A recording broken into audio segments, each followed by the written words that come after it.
கோலி talk Kollywood news. கத்திய காலி செஞ்ச ஐ வசூல். கடந்த 2 வாரங்கள்ல ஐ திரைப்படம் தமிழ்நாட்டில் மட்டும் சுமார் 65 கோடி ரூபாய் வரைக்கும் வசூலை குவிச்சிருக்கு. ஆந்திரா, தெலுங்கானா மாநிலங்கள்ல சுமார் 40 கோடி ரூபாயும், கேரளாவில் 15, கர்நாடகாவில் 12, மற்ற மாநிலங்கள்ல 5 கோடி ரூபாயும், பிற நாடுகள்ல 40 கோடி ரூபாயும், ஹிந்தி மொழி வெளியீட்டுல சுமார் 20 கோடி ரூபாயும்னு மொத்தமா 197 கோடி ரூபாய் வரைக்கும் வசூல் செஞ்சிருக்கலாம்னு அதிகாரப்பூர்வமற்ற தகவல்கள் தெரிவிக்குது. கடந்த சில வருடங்கள்ல எந்திரன் படத்துக்கு பிறகு அதிக வசூலை குவிக்கும் ஒரே படம்ன்ற பெருமையை ஐ படம் பெற்றுட்டு இருக்கு. கடந்த ஆண்டுல அதிக வசூல்னு சொல்லப்பட்ட கத்தி படத்தோட வசூலையும் மிஞ்சி புதிய சாதனையை இந்த படம் படைச்சிட்டு இருக்கு.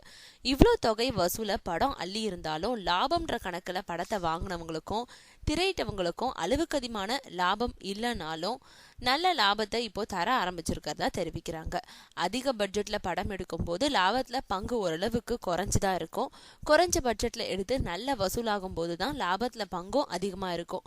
ஐ படத்தை பொறுத்த வரையில மிகப்பெரிய பட்ஜெட்ன்றதே லாபத்துல பங்குன்றது திட்டமாவே இருக்கும்.